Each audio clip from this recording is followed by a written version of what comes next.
From Bosstrack, it's Her HypeSquad, a show about amazing women who've made incredible strides as leaders in their industry. They're here to support you in your leadership growth, to encourage you and hype you up as part of your Hype Squad. Hello, and welcome back to another episode of Her Hype Squad with Bosstrack. I'm your host, Michelle Harris. In this episode, I talk with Stephanie Simon, a Marine Corps officer now serving as a reservist who is pursuing her Olympic goals of boxing.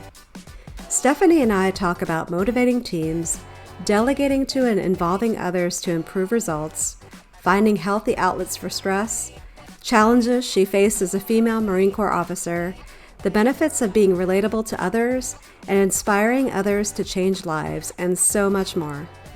But before we get into our conversation, let me give you a little background on Stephanie. Stephanie Simon is a Marine Corps officer who was inducted into the Marine Corps Boxing Hall of Fame and is now pursuing her Olympic goals of boxing. Stephanie is originally from Vancouver, Washington, but currently lives in Miami, Florida. She graduated from the US Naval Academy in Annapolis, Maryland, where she learned how to box and eventually became a 3-time collegiate national champion. She was also the team captain of the track team and a member of the Glee Club. In 2017, Stephanie commissioned as a U.S. Marine Corps officer and became an amphibious assault officer, where she was in charge of 50 people. Towards the end of her time with the Marine Corps, she was selected to be the captain of the Marine Corps boxing team, and there she became a 2-time national champion and a Marine Corps Boxing Hall of Famer. Stephanie now serves as a reservist and is a recruiter in the corporate world while pursuing her Olympic goals of boxing. So without further delay, let's get into my conversation with Stephanie Simon. Hi, Stephanie. I'm so excited to have you on here today. I know we've been wanting to talk for a while now, and you have been so busy in the last few months, and I'm glad we finally made the time to get together. So thank you so much for joining us. Thank you so much for having me, and I'm excited to speak with you today and, talk a little bit about my leadership experience, and hopefully, y'all can learn a little bit from my perspective. So. Well, great. So we told the audience a little bit about you before we started, but I'd love for them to hear in your own words, who is Stephanie Simon, what you're all about. All right. Yeah. So my name's Stephanie Simon. I just got out of the active duty Marine Corps. I'm a boxer. I was an amphibious assault officer in the Marine Corps. That was kind of where the majority of my leadership experience took place. And then kind of towards the end of my military career, I was also the team captain of the Marine Corps boxing team as well. I'm from Washington State, a place called Vancouver, Washington.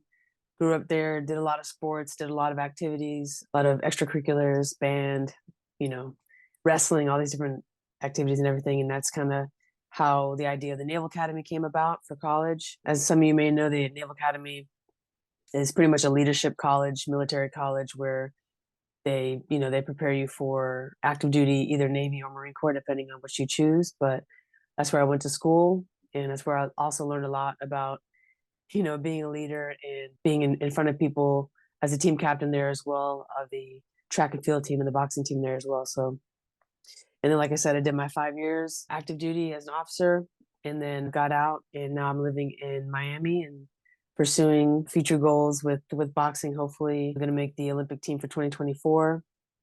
And then I'm also still in the reserves. So I'll be taking a position as an executive officer at my new unit, actually coming up here in a few weeks. So that's a little bit about me. Yeah. Yeah, I love your background is so dynamic and so diverse. And, especially like watching you and knowing you and watching you on social media, you're so entertaining and Thank you have you. so many different sides to you. And I love that. I don't know how you keep up with it. I don't know how you have the energy for it, but it's so amazing, fun to watch. I So, appreciate that. So you were in the Marine Corps, and I know, so you're the first person that we've had on here from the military, and I'd love for you to kind of explain, even though it's leadership in the military, there are a lot of similarities. Could you explain what leadership looked like for you? Like how many people were you leading? And then maybe we can get into like some challenges that you faced, or, some particular things that stood out for you as a leader and when For you were in the sure. military. For sure. So in the military, or at least in the Marine Corps, the majority of the jobs that we do have, they pretty much allow you to be what's called a platoon commander at the very beginning of your officer career. And with that, you can lead anywhere between and be in charge of anywhere between, like 5 to 10 people, all the way up to like 70. And for me, I was upwards towards around 40 to 50 people, majority men. And like I said earlier, as an amphibious assault officer, what all that is basically a tank that goes in the water. And with those tanks that go in the water, they have to be manned and they have to be ran and taken care of by Marines. And those Marines are the ones that basically I'm in charge of. And so there's probably, about 4 Marines per vehicle. And then, platoon commander can have responsibility of somewhere around 12 to 15 vehicles with the Marines. So it's a lot of responsibility. It's a lot of money in terms of equipment, in terms of like, it's just a lot that you're responsible for at a very young age in the Marine Corps. Cause you finish school, finish college, and then you get some training on leadership, a little bit more training on leadership, as well as just like kind of like a general Marine Corps training as well. But then after that, it's about 6 months to 9 months where you're kind of thrown into the wolves. And now, as a young 23-year-old, 24-year-old person, you're basically expected to almost like you're almost like a big sister, big brother / mom, dad for a very rambunctious group of people. And it's hard because these are people that joined the military, right? When you join the military, a lot of people join because they want to see action. They want to go out and fight. They want to be the bad guy, the cool badass guys that they see on TV.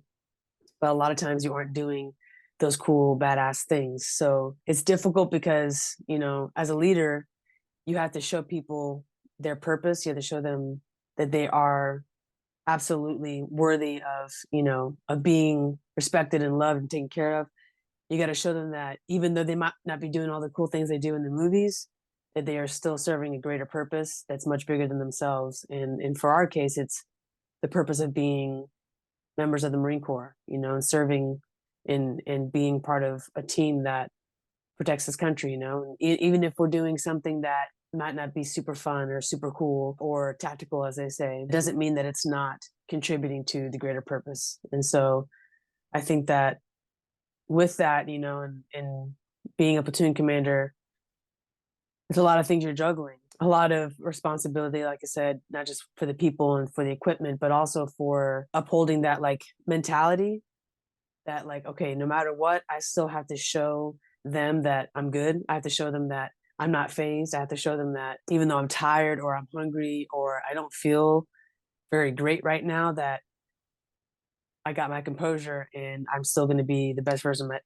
version of myself, no matter what. And that right there, I would say that's one of the hardest things about being, a leader in the military is we don't get to like, oh man, well that sucked. Like we don't get to, as officers, we don't get to like chill back, lean back, kick our feet up and complain and talk smack the same way that, like I guess you would with like your best friend. You can't really do that with the people you lead. It's almost like you almost have to be on this like high alert, very aware of everything you do. So yeah, I know I went on there for a while. There's probably a lot of things we can deep dive into with that, but I would say that's pretty much the biggest experience that I've had as a platoon commander. Yeah, I actually would love to talk about like getting people motivated when they're not experiencing the action that they join to do, because I think that, there is a lot of correlation from the military to business in that, Right. because there are a lot of people that support a business and they're not on the front lines. They're not in on the floor and, customer facing. They're not seeing like things go, be sold off the shelf if they're in Right. retail, depending on the business. So, a lot of times people working for a business can kind of lose sight of what the overall goal of the company is, and maybe even lose motivation or need to Hmm. to be motivated for the goals of the company. So I'm curious, like what are like did you have some tactics that you use to motivate everybody and kind of remind them what their purpose was? I did. And I think one of the biggest things is you have to know your people and you have to know someone to motivate them. Mhm. Because for some people, getting in their face and hyping them up might motivate them. For other people, maybe you have to like lower the tone of your voice and talk a little slower and make them feel like they're watching Bob Ross paint. Like you never know. Some people, they kind of need direction. They kind of almost need like assignments. And you give them a task, even if it's a task that doesn't seem like it's very difficult or very like, I don't know, like almost like kind of an easy task. If you give them tasks, you give them things, you give them responsibility, even if it's something super simple, that might be what motivates them, right? So I think first off is learning and knowing and understanding your people, getting to know them. And in the military, we do counselings every month. Like they're basically an opportunity for, the leader to sit down and speak with their people just about their goals, long term, short term, where they're from, a little bit about their background, where they grew up, where they see themselves in 5 years. Do they see themselves in the military? Do they see themselves in business? Whatever the case may be. Basically, like I said, learning and understanding and seeing how each individual person is progressing. Those counselings, so that daily, not daily, but more like monthly interaction that you get where you're actually just sitting down for 10 to 15 minutes, that's for us, that's like the best way that we get to really know our people. And then from there, once you kind of figure out and learn what makes each person tick as a leader, that's when you can start figuring out what motivates them, like I said earlier. So, and then with that too is also learning the strengths and weaknesses of each person that you lead. Because, if I have a big group of people and we have 30 things that we have to do in this amount of time, yeah, sure, maybe three of us could probably get all of them done. But if we have 50 people involved and everyone gets a little chunk of the mission, everybody gets a little portion that they contribute to, based off of their strengths, then that's kind of almost how you have everybody involved and you delegate the mission or whatever it is or the thing that you have to do in a way that empowers people. Because I think a lot of times leaders, they think, well, I know the best way to do it. Okay, if there's 5 ways to do something, 20 ways to do something, and your way works, but that person's way works too, and they have done absolutely nothing and have had zero responsibility this whole time, how about you give them the torch and allow them to like almost like lead the way a little bit and show that their idea or express that their idea is something of value. So, and for us, we have a lot of different things that go into our missions and everything like that. For example, navigating or creating like what's called, it's basically like a map, but it's on the ground. So it's made from dirt and you have to use sticks and you like basically draw out a map, but on the ground, and it's called a terrain model. So maybe there's a guy that's in the platoon that's really good at doing those. So how about you have him do it? There's, people that are really good at fitness, people that are very good at leading a group in like a physical fitness type thing where we do a group thing. Even though I can do it, even though I've played a billion sports and I'm very athletic, how about I allow this Marine to do it and give him or her the opportunity to lead the entire group? Because that right there, even though it sounds like, oh, it's only a 30-minute, maybe 1 hour evolution, what's the big deal? That might have made their entire month being able to lead the entire group of people in something like that. You have no idea, right? So learning your people, knowing their strengths and weaknesses, and then delegating and giving them, opportunities to lead themselves and to lead the group as a whole. I feel like those are all ways, I think, as a leader that you can really make people feel like they're a part of the team and like they're contributing. Yeah, I love that. I do. And I really like that you pointed out the idea of, well, the fact that, yeah, there, you know, a way to do something, but there can be 20 other ways to do that same thing, Right. and being open to how somebody else approaches it and giving people opportunity. That's very insightful and Yeah. definitely something I'd love for the listeners to take away from this. It's so important, and as is delegation. But I feel like I've talked about delegation so much. Right, It's right, like right. so critical and something that is hard for a lot of people to handle. I'm wondering, with in the military, or with having 50 people reporting into you, how do you make sure everybody is like doing what they're supposed to be doing on a daily or weekly basis? Is I mean, we just talked about delegation, but that's pretty much the biggest thing, right? So I myself, I try to like, I guess, minimize my consistent like communication and talking to maybe 4 or 5 different people. Mhm. And I'm not saying I ignore everybody else, but those are my key leaders, right? I have my platoon commander, and then I have my 3 section leaders, which are all people that are a little bit more experienced and have been around the block, right? And that I can trust will manage and lead their smaller portions, their smaller group of people that's, maybe, like 10 to 15 people each. So that's how most platoon commanders do it. They have their right hand person, right? The person Mhm. that's been in the Marine Corps a long time, their staff NCOs, what they call it, the senior enlisted person.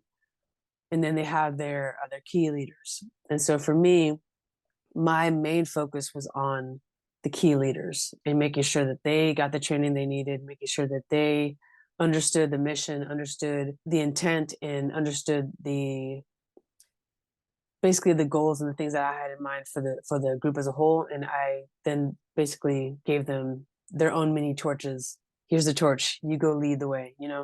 And so that's kind of how I had to do it, because there's no way as one person that you can manage or lead or control 50 different people. It's just not going Right. to happen. That's too big of a group. So with that though, you have to really, like I said, get to know your people and make sure that if you don't 100% have a good feeling, or maybe you're not sure that the mission's being done the right way or things are being done correctly, that you have some kind of oversight, and then you do checkups, right? And even though someone says, "Yeah, I got it, sir. Yeah, I got it, ma'am. Yes, yes, I got it, Stephanie. Whatever your name is, inspect, right?" And it doesn't mean you Mhm. have to walk around with your hands folded and go, "Huh, what are you guys doing over here?" Right? You can be like genuine. You can be a nice person about it, and be down to earth, and you don't have to like be the person that has to like stomp in and put your hands on your hips and act like your presence should be feared. So just inspecting and asking questions and making sure that things are being done the right way, that can go a long way, because at the end of the day, as a leader, you're the one that's responsible for things that do happen or don't happen. So yeah, like basically delegation. Yeah. Can't get Yeah. away from it. Nope. And if I could circle back about something else you mentioned earlier, and that was about, having to be always on. I know you have certain things that you do outside of Marine type duties, or you had when Hmm. you were in the Marine Corps. I mean, how did other people manage that and kind of alleviate the stress? Or, what are some tactics that you use to kind of get to the next day and kind of re-energize yourself? I think healthy hobbies are super underrated. For me, I'm a musician, as you probably could tell by my Instagram stories, and then also an athlete. So pretty much the majority of my career and the majority of the time that I've been a leader, I've always had a healthy, and when I say healthy, and I say that because some people's idea of letting loose and, you know, relaxing is partying, which for me, I don't think that's a healthy outlet. I don't think that that is necessarily the best way to go about like decompressing, because what can kind of happen, and I've seen it, especially in the military, is it can kind of lead to an unhealthy like addiction. And I mentioned that because I don't think that's just a military problem. I think that's a Mhm. problem in general, right? So when I say healthy, I mean things that don't like impair you, things that don't hurt you, things that can only do good things. And, grabbing a guitar, learning a new skill, learning how to, do any, I don't know, program something on the computer, or building a website, or building something, or creating something. I think creating or training or practicing, using your body, using your mind, whether that's in jujitsu, boxing, even skateboarding or surfing. There's so many different things out there that you can do that are healthy, that are also freeing and super enjoyable. Painting, drawing, reading, that can kind of put you in like another world that is separate from work. And Mhm. when you can kind of channel into that other world where you're like, man, all I care about right now is breaking this person's grip so I can get out and grab their leg. And you're thinking about, the next step in this jujitsu roll or the match. And you're not thinking about, man, I wonder if so and so saw my email. Like, oh, I wonder if you can find something that allows you to almost get lost in that other world. That's where I feel like you can really, I don't know, as a person, I feel like you can really benefit from that. A lot of times with my music, I'll be teaching myself a song or learning something, and I'll check my watch, and 30 minutes to an hour has gone by, and I didn't think once about work. I didn't think Yeah. about emails. I didn't think about, oh, I wonder, if this happened, or I hope that happened, because I was just so focused on the music, or so focused on the harmonies. Okay, maybe I should add this one little, maybe I should add the flute, maybe I should add, right? Like, it's basically a way to get away and to kind of just go into another dimension of thought that just releases the stress of being at work. So for me, it's either with music, or it's with boxing or jujitsu, and that's for me personally. So Mm. Yeah, I that's what I love like to that. I do. love that you talk about that because, I talked a lot about meditation outside of work, and a lot of people will like be a little like, "Oh, I don't know, I can't meditate. I can't just sit there in silence." But to me, I mean, I don't think of meditation as just sitting there and trying to like not think, because one, even if you sit down and spend 20 minutes, you're still going to think. I mean, that's not the point, is that you can't Right, ever blank out your brain and not think. I mean, maybe when you're way advanced, but most people can't.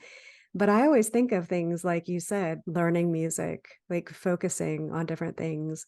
It's like a form of meditation. It's really good for your brain to for sure. kind of have that clear, it kind of clears your mind, just like you said. And I appreciate that you brought that up. And I feel like it's like such a different way to look at meditation and the health of your brain and mental health. Absolutely. And some people are competitive too. So I think sports, you don't necessarily need to strive to be the next Olympian or anything like that. I mean, there's a reason why jujitsu, for example, is blowing up right now. It's because it's not gender based, it's not age based, race based. It is literally anybody, even with disabilities. I've seen blind people do it. I've seen people that don't have legs do it. I've seen literally any type of person you can imagine on the face of the earth is able to do something like jujitsu. And you're able to get competitive with somebody and able to use your mind critically and push yourself, not just physically, but mentally as well. And it's like solving puzzles all Mm. within like a 5 minute frame.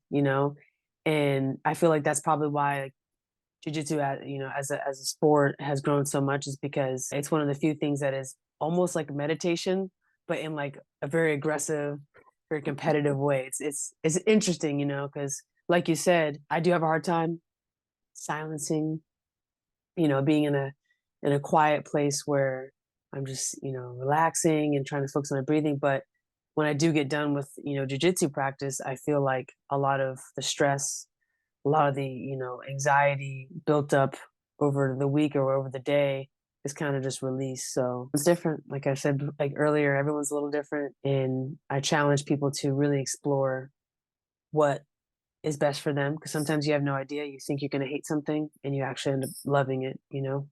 So It's very true. yeah. Very true.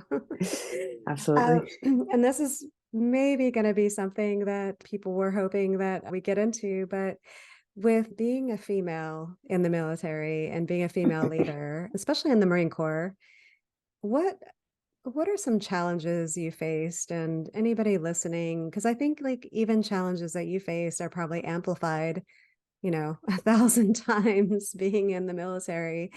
But, even people in corporate and business face somewhat of the same things, even maybe at a smaller level. Like, what are some things that you were challenged with, and how did you, I don't know necessarily know, even if you didn't overcome them, like how did you kind of handle those? I would say the one of the biggest challenges was being dismissed and being kind of just counted out before even showing up. On like the first week that I showed up to my first unit, I'll remind you guys that I was the first female platoon commander ever at this unit. In the history of Camp Lejeune, North Carolina, / the entire East Coast, there had never been a female amphibious assault officer in charge ever. So before I showed up, these people had no idea who I was. They just looked up my name.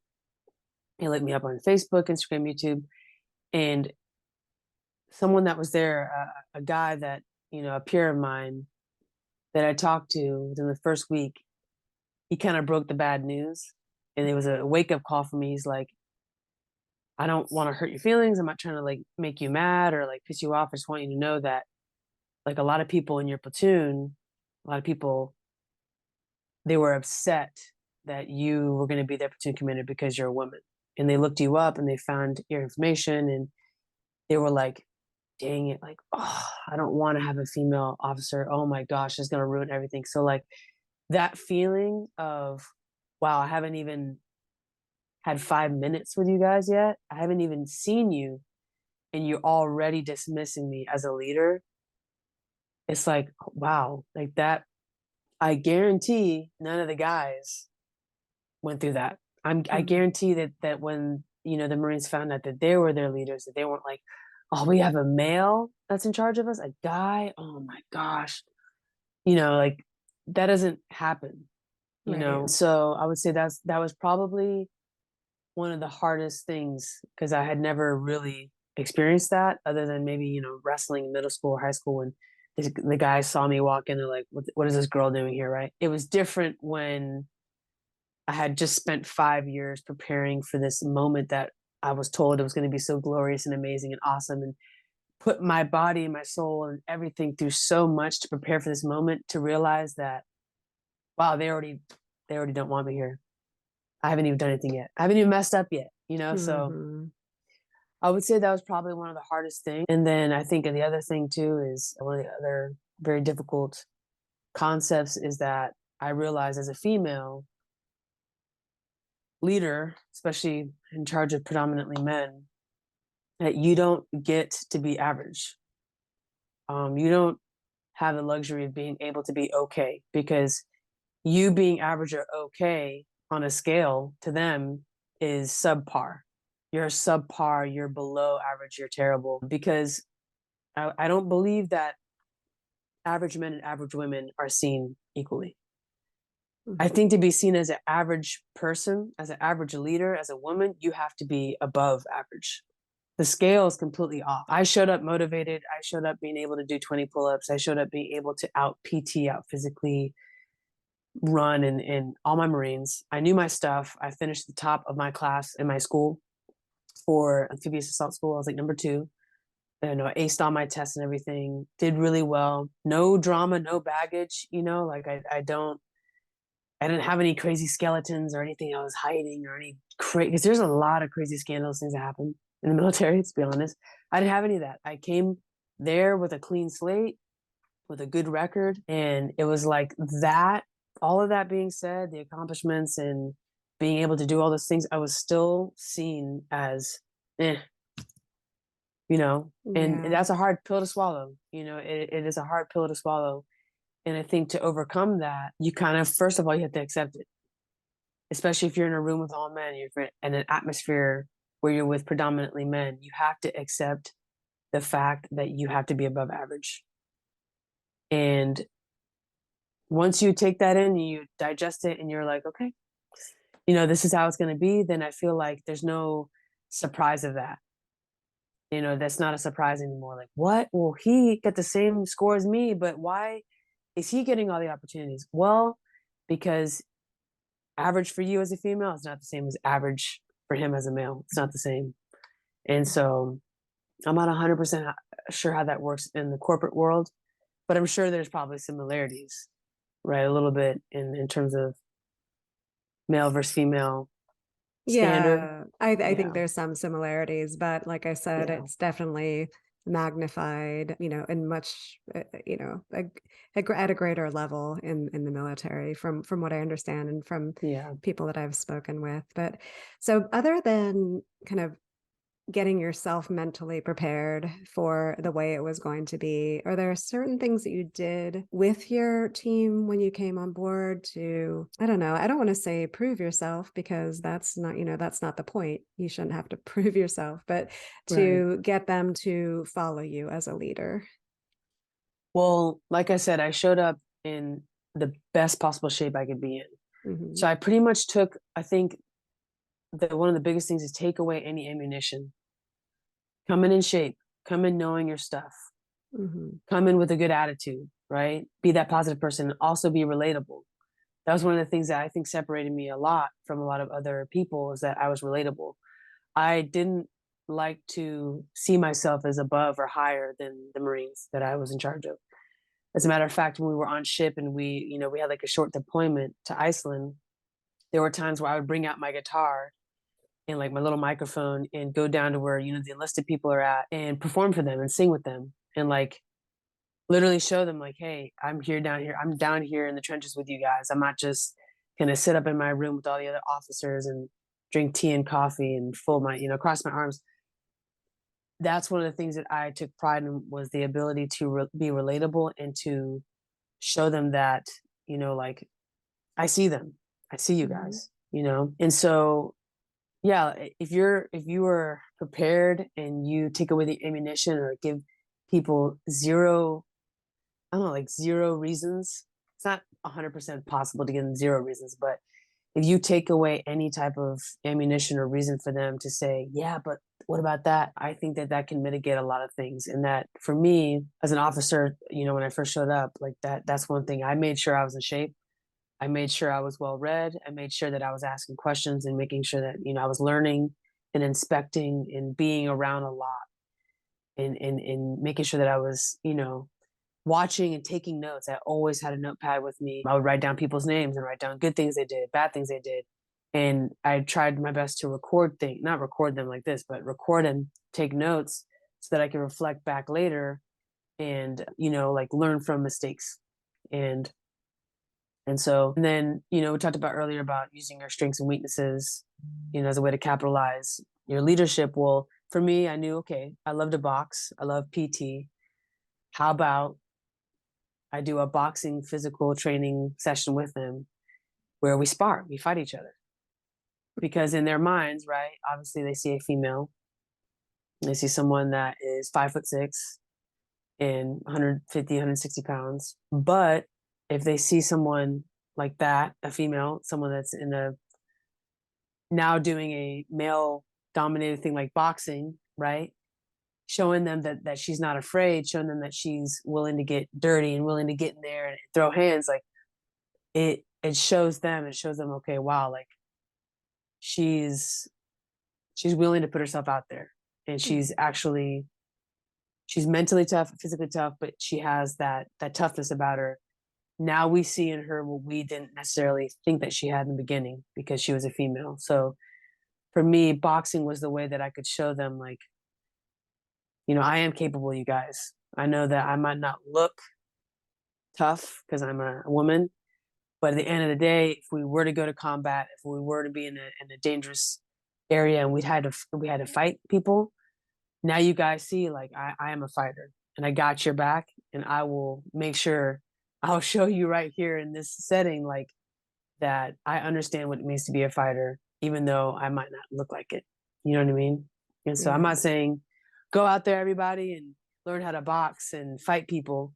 But what I am saying is, for that environment in the Marine Corps, in the military, where toughness and grit and physicality in general is very much so something that is like elevated and something that is admired. I knew that that would be one of the really important ways that I could show my Marines and kind of gain that respect from them was through boxing, through ground fighting, through wrestling. And so that's kind of what I did very early on in my time as a platoon commander. Yeah. And I think, like, to your point, if you want to kind of apply this to regular business, it's really all about being relatable and showing showing, what you're capable of in any kind of setting. And you just really have to find what that is for where For you're at. sure. And yeah, for sure doesn't need to be boxing No, or no, grappling. no. But with that said, I mean, you are like, your physical fitness is incredible. And, like you said, I've definitely seen your Instagram stories and you on Instagram, and not only your physical capabilities, but also your musical capabilities and your Thank you so entertainment much. capabilities, Thank which, you. we can't talk about all that in the time that we have, but I hope everybody will go check you out. But I know with boxing, and to be, I also wanted to say, you didn't pick up boxing because of the military. You were boxing and wrestling before the military, correct? I mean, I it's not did like you picked this up. wrestling was before the military, but boxing was because actually I did have to do boxing at the Naval Academy. Boxing Okay. was kind of by complete accident, Okay. But it's but not like now, you didn't start to be able to prove a point. I mean, you oh no, started because you wanted to start yeah, that. I Yeah. wanted to box. Yeah, that was by choice. Yeah, Um, the competition, and everything. So. can you tell everybody about your boxing career? Because it's pretty amazing. And I just love how dynamic you are as a person, and you have a I competition appreciate coming it. up. I'd love for you to talk about that. Sure, sure. So, like I said earlier, I started boxing in college at the Naval Academy. Everybody, pretty much as a freshman, has to box and wrestle one semester of each. And that's kind of where I found boxing. And throughout the Naval Academy, I competed at the collegiate level. And then once I went into active duty, I kind of took a little bit of a break to get through all the schooling and all the initial parts of being a Marine. And then I got back into it in 2018, 2019. And, since then I've been to the Olympic Training Center a few times. I won a couple of national titles and have been pursuing now pretty much a run for the Olympics. That's kind of my goal. My next steps is going to this national tournament coming up in December and then hopefully qualifying for the Olympic trials. And from there, the rest is pretty much history after that. You have to win a lot of different tournaments, win a lot of different things. But I would say that kind of tying it into leadership, that I don't think my best and most exciting and my favorite moments in boxing really have anything to do with winning titles or winning championships. It would hands down, it has to go down. It comes to like hearing or seeing or feeling that I'm inspiring people, or that, maybe something I said or something I did around my team it changed someone's life, or it sparked something that they didn't really consider before, and it was able to inspire them to do something maybe that they never really thought about. And I think when I think about the times where I was most proud, it goes back to when, I hear stories like, Stephanie, when you came to my room back at the Naval Academy right before I quit boxing, and you told me that I could be anything and that I could be a champion in this sport, and that if I just kept pushing myself, and that if I just stayed resilient, and that if I, took it one day at a time and believed in myself, that I could be a champion. Stephanie, thank you for telling me that, because if you hadn't had that discussion with me, I was about 5 minutes from, quitting the team right there. And so that discussion, that conversation that we had, is why I'm now, a 2-time, 3-time national champion and all this stuff. And to see that, like, those are the moments that make the hairs in the arm or the neck, back of the neck stand up. It's really the moments of leadership, the moments of inspiring people in being the reason why people's lives are changed. I have teammates that I talked to from the Naval Academy team as well as the Marine team that I led, that they literally being on the team potentially saved their lives because they were going down a bad path at the time. And so just being a part of that, and then also, just having moments where you have heart to hearts with your people, and they open up and they tell you things that you didn't really even know about them, but because of your leadership or because of the atmosphere that you created, that they're willing to open up about that. That kind of gives you a feeling of, wow, like I'm doing something right. I'm fostering an environment, and I'm creating an environment where these Marines or these people feel like they can actually open up about their experiences in their life. And so I think that's I think over the past few months, me being a civilian, those are the things that I do miss about being on those teams is the leadership and the camaraderie and being that big sister, that mentor, that like the mama bear, whatever you want to call it. That is more important. That's more valuable than any medal or any belt that I've ever gotten. And that's just honestly that's the truth. I could care less about the physical, the titles. That doesn't matter. At the end of the day, it's about the relationships and the bonds that you create. And I post on Instagram, man, I really miss my team. Mhm. And then 5 of them comment on that. They're like, I miss it too, man. I miss it too, man. That was the best part of my Marine Corps career, was being on that team with you. Like, I'm telling you, it's special. And I don't think that that's just necessarily something that you only see in the boxing world or the sports world. Like I said, you could see that and you could feel that in any environment where you have a group of people or have a team. It's something that I think is underrated. It's like Yeah. that feeling of being on a team and leading people and taking care of each other. And so kind of went on a tangent there, but yeah, boxing's great, fighting's great. But the thing that I have in mind for this national tournament is I want to inspire people, Yeah. and I really want to perform and do well, not just for me and to get my hand raised for the glory of me, but to really uplift and excite, especially the young women that are going to be at this tournament that need a role model and someone to look up to. Yeah, I love that. I love that about you. You are so inspiring. And when you go for, I think you leave in a week, will you Mhm. go back to an environment like that where you are working with other people that you'll, be able to inspire? I mean, in the tournament, I'll have people that I know. I definitely see friends that I've created or that I've met over time, but I don't have a team anymore. I don't have the Marine Corps Mhm. boxing team. The team Yeah. was cut due to budget issues, and that's the thing, man, is I'm finding out ways and I'm having to relearn how to create an environment where I do have a team and where I can still be a leader and still do all these things that I really do love about, almost like the Marine part of things, but kind of translate it into the civilian world. Because like I said, I'm looking at a picture right now of the team. That's why I keep Oh, looking up, because I see it, but trying to find ways to create that not just that, like that vibe and that environment, even though I don't necessarily have it. So I'll go out there, I'll compete, and there will be people I know, absolutely, but it's not like what it used to be where I had, 12 yeah. of us all wearing our little jackets and going on the plane together and traveling together. It's a little bit more isolated now and a little bit more lonely, but Yeah. that's okay, because I still have friends that are going to be out there and people that are going to be supporting me and rooting for me. I'll be rooting for them too. Yeah.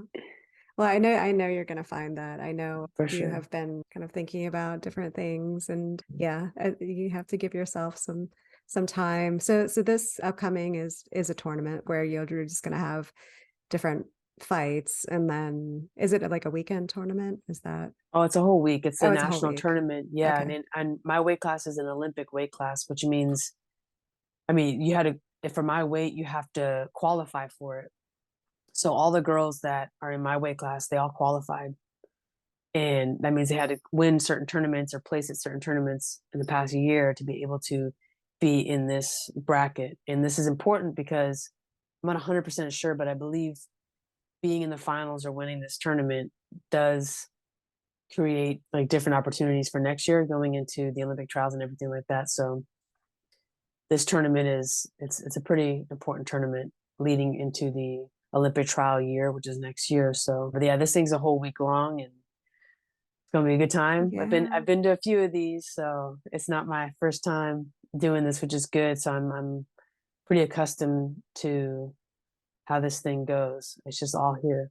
And that goes for anybody. It's a lot of times we're our biggest enemies, and we're able to really channel our thought and really like make it so that no matter what is going on around us, we're able to focus, go out there and perform and do our absolute best, regardless of anything that's happening.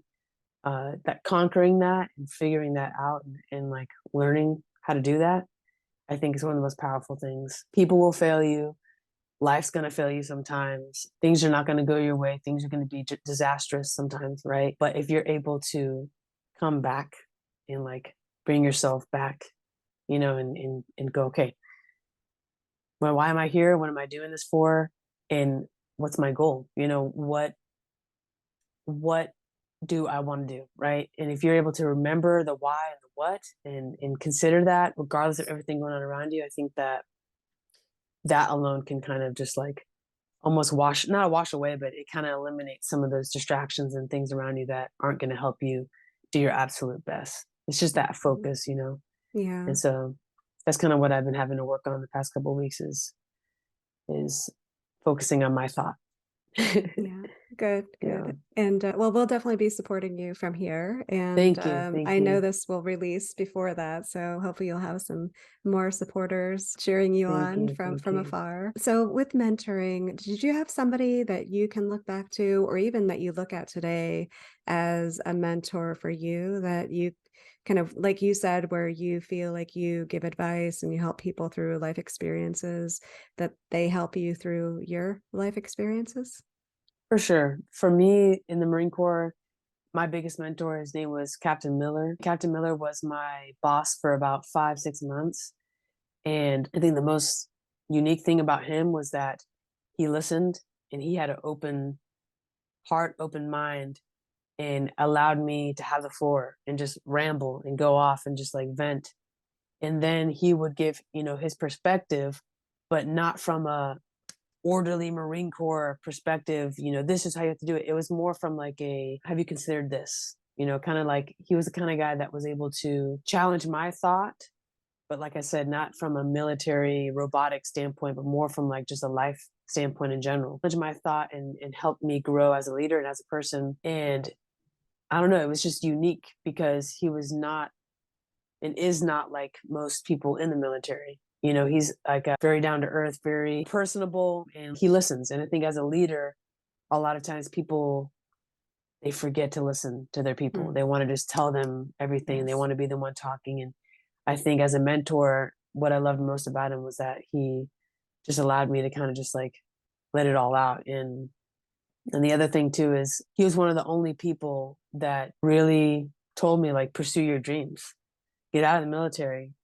go become a fighter, go become whatever it is that you want to become, be the person that you want to be. Yeah. He's like, the Marine Corps right now, I think the military is preventing you from being your fullest self. So go out there and do it. And he was one of the first people, like I said, that actually said that because, in those environments, usually people are like, stay, push it out, keep going, just a little bit longer, things might change. But he kind of gave me a perspective of like life's short. You have these things and these dreams and these aspirations that you have deep inside of you. Go for them. And so I think as a mentor, that's why I really admired him. And we still talk today, but that's what I love most about him was he actually listened. He challenged my thought and he inspired me to chase my dreams and to like go out there and actually pursue the things that I've always wanted to do my whole life. So yeah, I wish that's so great that you had somebody like that in your life. I wish everybody had somebody like that. For sure. So many people can get stuck and not know where to go, and they just stay. And especially people that have certain dreams that they want to live, and you have a certain amount of time on the earth, and right. not to look at it in a bad way, but in a negative way, but you have to make the most of it and find that thing that is your thing. And absolutely, it's so great that you found him. I'd like to kind of switch up a little bit and talk about wellness, well-being, different things that is there a daily routine that you have? And I can imagine that you probably have a few daily routines Hmm. that kind of you attribute your well-being to, whether it's physical or mental, that you could share with everybody.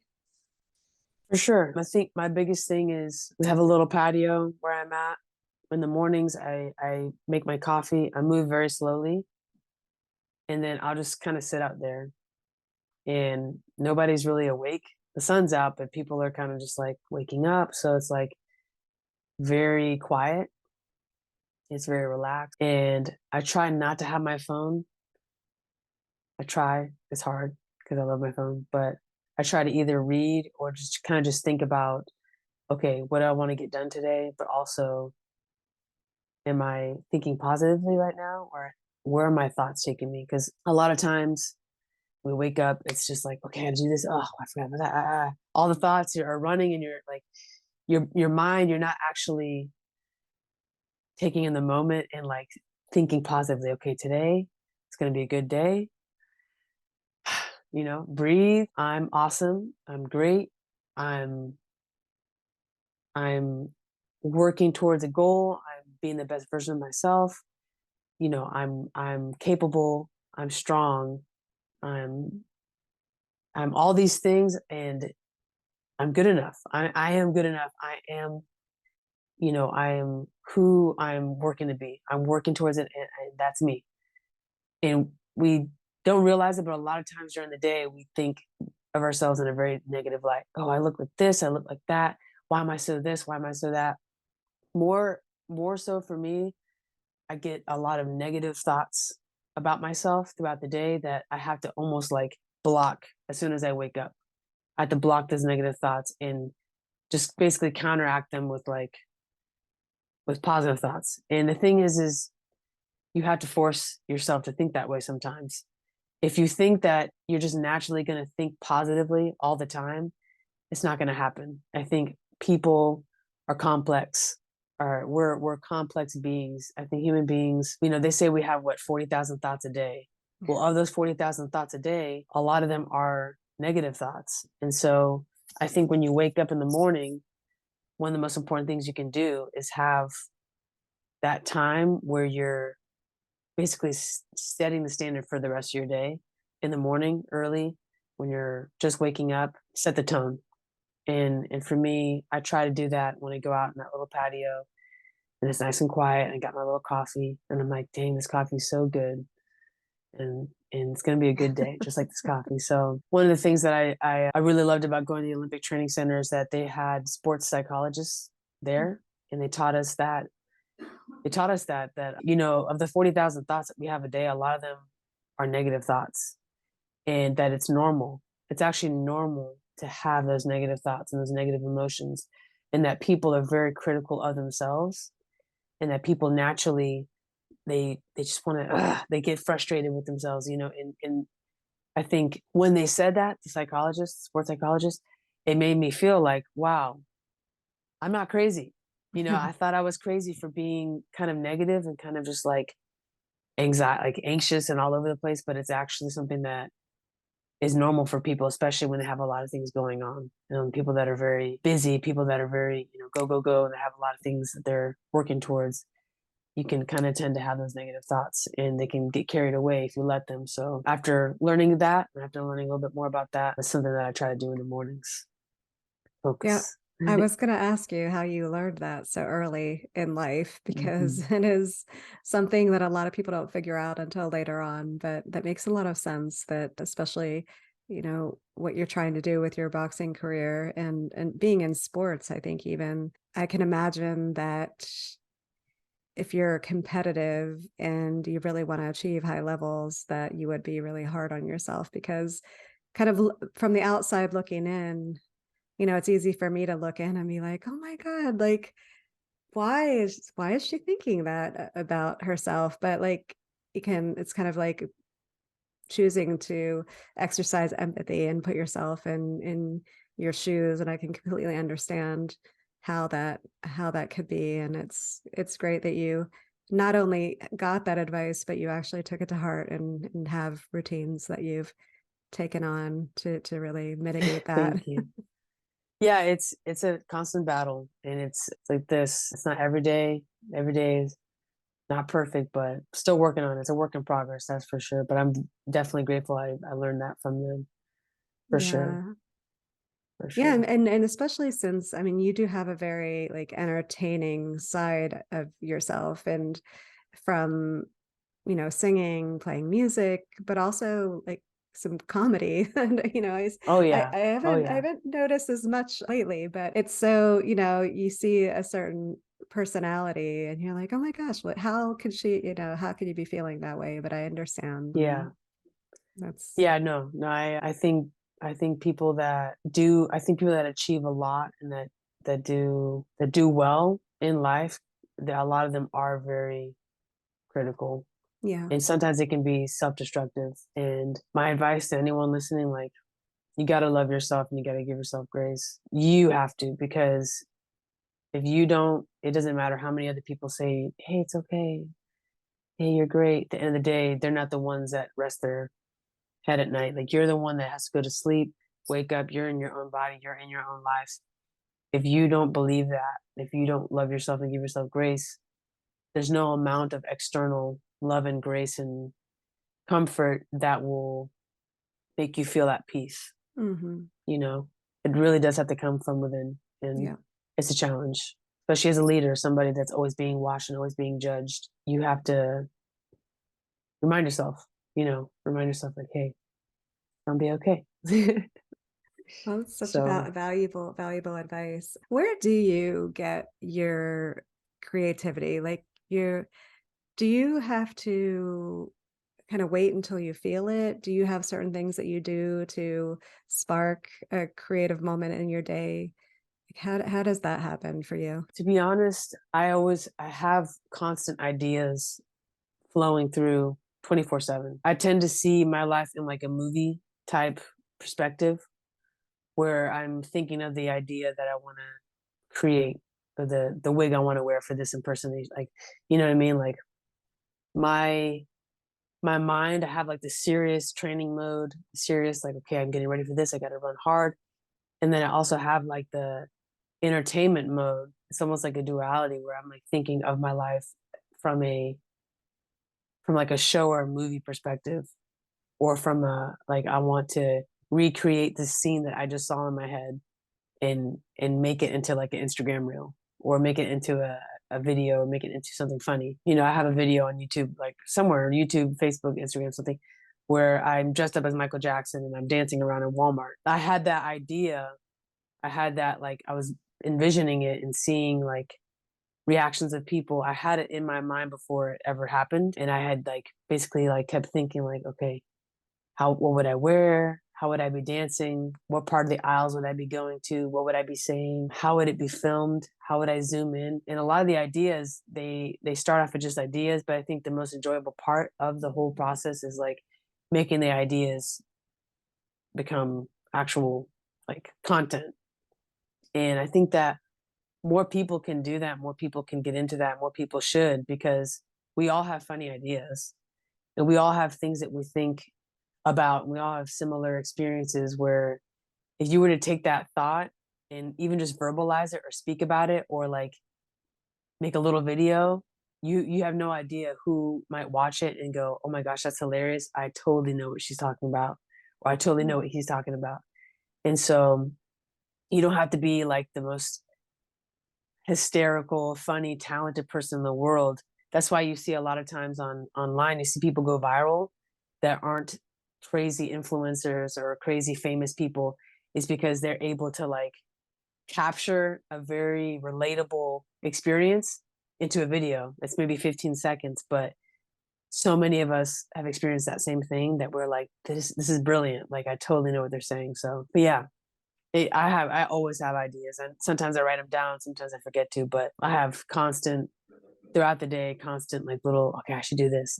Oh, I should do that. So just kind of my creative mind has been like that since I was a kid. So I think that probably is the key, is to make sure when you have the ideas is writing them down, because Yeah, and, going back to your what you said, you have 40,000 thoughts in a day. And so if you for don't write sure. something down, another thought's gonna come along, and it's not Steal gonna it. come back to you. Yeah. Yeah, absolutely. Do you have a song that is a go-to song where you need a little confidence boost or just need some energy for the day that you'll go to?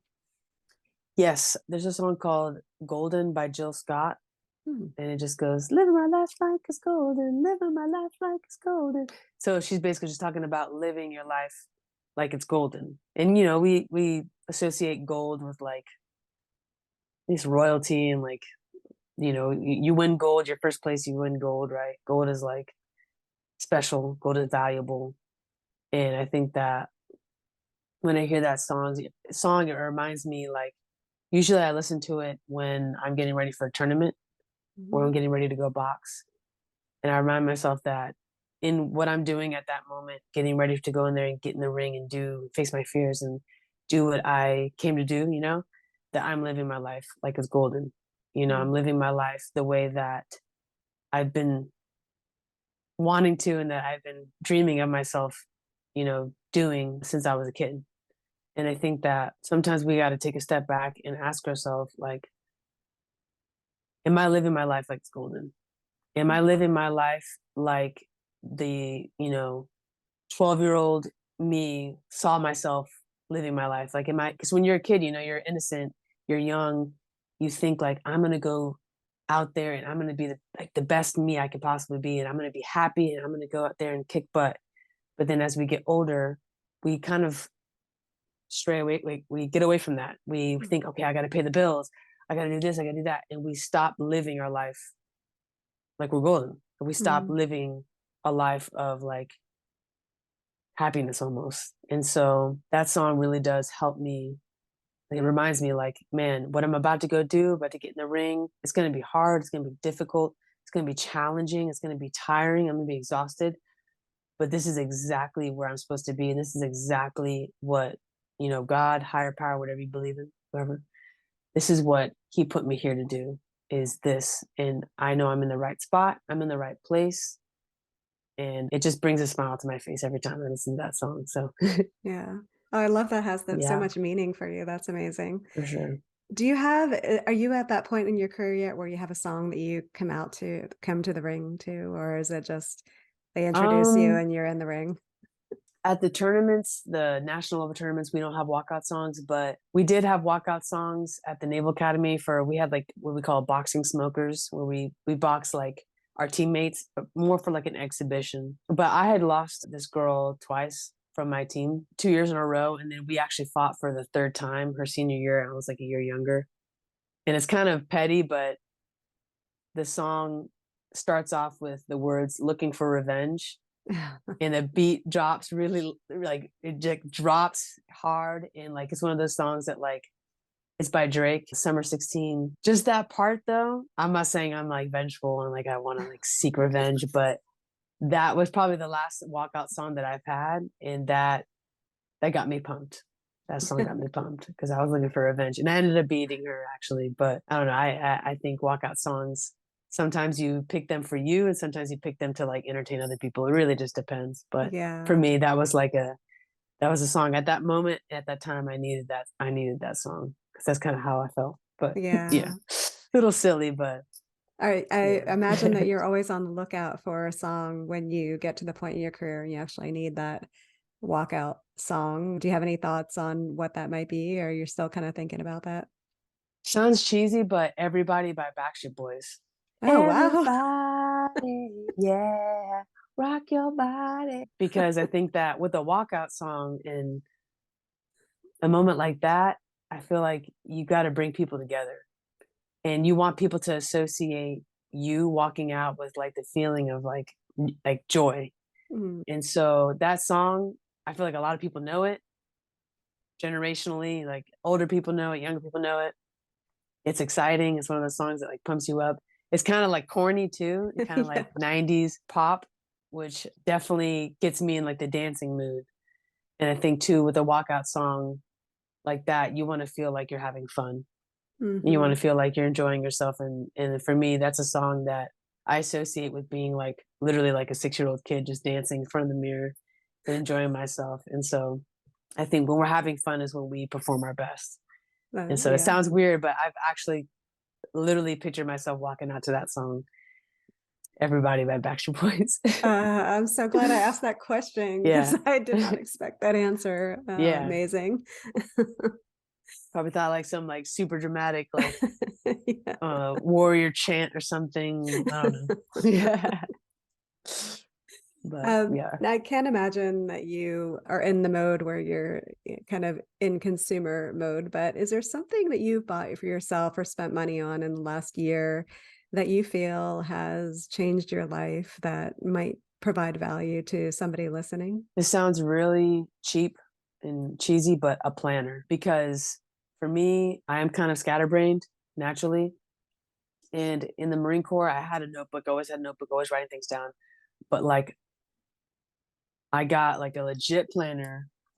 Okay. It's got every day, it's got every month, it's got hours. Like this thing, especially now that I'm a civilian, having to balance the reserves, having to balance my civilian job as well as boxing, having my day like pretty much planned out by the hour.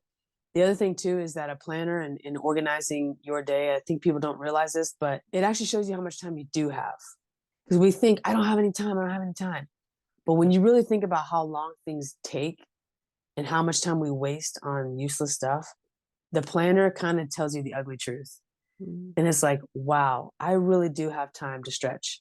I really do have time to meditate. I really do have time to call this person, have like, conversation with. I have a lot more time than I realize. And when my little notification pops up on my phone that I just had 7 hours of screen time, which means I've been on my phone 7 hours today, that's probably why I feel like I don't have a lot of time in my days, because I'm so, fixated on my phone and not sticking to my schedule, not sticking to the planner, not sticking to the things I got to do, that, by the end of the day, I'm like, wow, I feel like I didn't get a lot done. So the planner, I know it sounds cheap, but for me, that's probably one of the things that I bought that was not very expensive, that has helped me tremendously throughout the past 6 months of being a civilian, especially. And surprisingly enough, a lot of people actually don't use planners. A lot of people don't plan out their day. A lot of people don't schedule anything. They just go with the flow, which is cool and all. But I feel like if you want to get things done, you want to have an organized week, organized, productive day, you kind of have to have, okay, at 8 o'clock, I'm going to do this. Okay, 6:30, this is when I do this. At 12, this is when I do this. And it's like, you feel a lot more organized and just at peace. So Yeah, I planner. it's so interesting that you brought that up as your item because this just before our call, every now and then I have to kind of regroup on what my calendar looks like. And because I'll develop like what I'm supposed to be doing every day during the week, even hour by hour, even though, Right. it's a goal and never on that exactly. But then I kind of get away from it. So it's like I have to go back and revisit it For sure. and revisit it in multiple ways. One is how am I fitting in, or what am I what does my calendar look like, but also if there are some new goals that I have, like how do I fit those daily things in.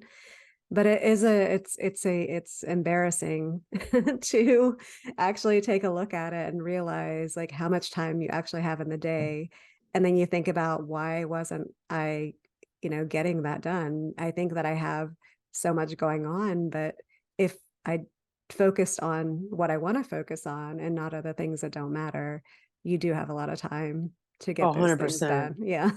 100%. I was I'm like, getting wow. I I'm was like, wow. having that self-realization right before we talked. Yeah, absolutely. And so the planner doesn't lie. It doesn't Mm, lie. yes, exactly. Do you take time to read? Are there any books that you've read recently that you'd recommend to anybody in the audience? Yeah, I go kind of back and forth with reading, but I would say that I don't know if you ever heard of the Daily Stoic. No, I haven't. The Daily Stoic, so it's by Ryan Holiday. I have it right here. Oh, Ryan Holiday. But Yeah. The cool thing about the Daily Stoic is if you're someone like me that doesn't have like the best attention span all the time, it doesn't actually follow a story. It's each day they basically give you like a quote.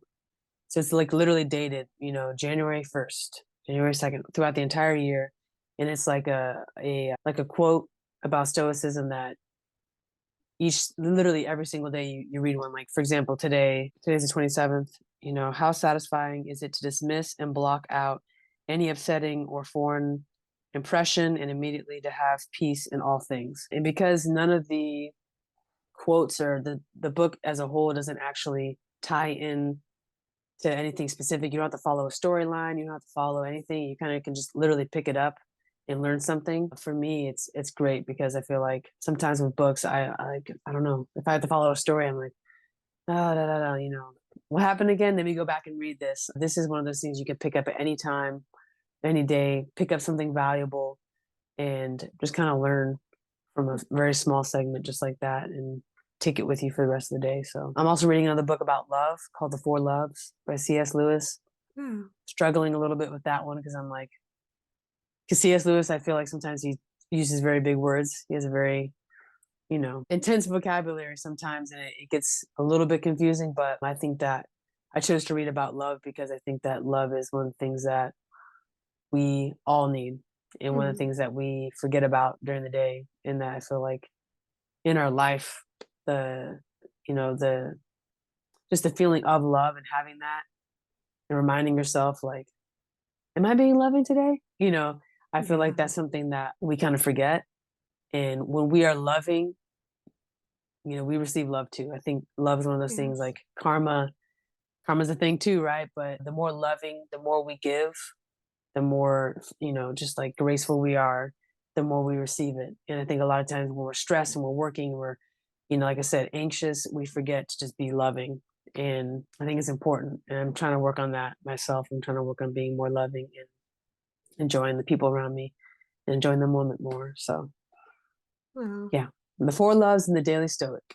Those are the two right now. So thank you. Two new ones that I had never heard of, and I'm going to check them both out. Awesome. And that is like such an amazing place to end the conversation, talking about love. So I appreciate that you brought that book up, and I really, really appreciate you being on. And I hope that we will have another conversation in the future. Yes, I would love to have you on and talk more about the entertainment side of you as well, because we didn't sure. we talked about that a little, but not enough. But if somebody listening wanted to reach out to you, check out who you are, what you're all about, if they have a question for you, where's the best place to find you? Probably Instagram, and my handle is Steph Simon 94. So Instagram is like my go-to. I have a TikTok too. I believe it's Steph Simon 94 as well, but I'm not on there as much. But for me, Instagram or my email, you can email me as well. StephanieSimon123@gmail.com. It's just my first last name, 123, super creative. And I do have a YouTube page if you're ever interested in that. Stephanie Simon 123. If you ever want to see some random things, random instruments being played and things of that nature. Yeah. So, and then of course you have my phone number. I don't want to give that out, but you don't have to give that yes, out. be careful with that one. But text also and phone call. So, but thank you so much for having me, and it's been great. These definitely different questions that I've had from the past. Most of them have been boxing related, so it was cool to actually be able to speak about my leadership experience and to be able to share some of my life lessons with you guys. So yeah, well, thank you again. Yes, appreciate you being on. Such valuable valuable advice for everybody, and I Thank hope you you. enjoy the rest of your weekend. You too. All right. We'll talk to you soon. Yes, ma'am. Thank you. Bye-bye. Hi, everyone. This is Michelle again. Just one more thing before you take off. If you've enjoyed this podcast, consider joining our Patreon at patreon.com/Bosstrack, or sign up for our free weekly newsletter. It's easy to sign up and easy to cancel. Every Monday, we send out a short, exclusive newsletter of what we found during the week that we're excited about, we're inspired by, and we're watching and reading. If you'd like to check it out, just to go to thebosstrack.com/newsletter. Just type that into your browser, thebosstrack.com/newsletter. Drop in your email and you'll get the very next one. Thanks for listening.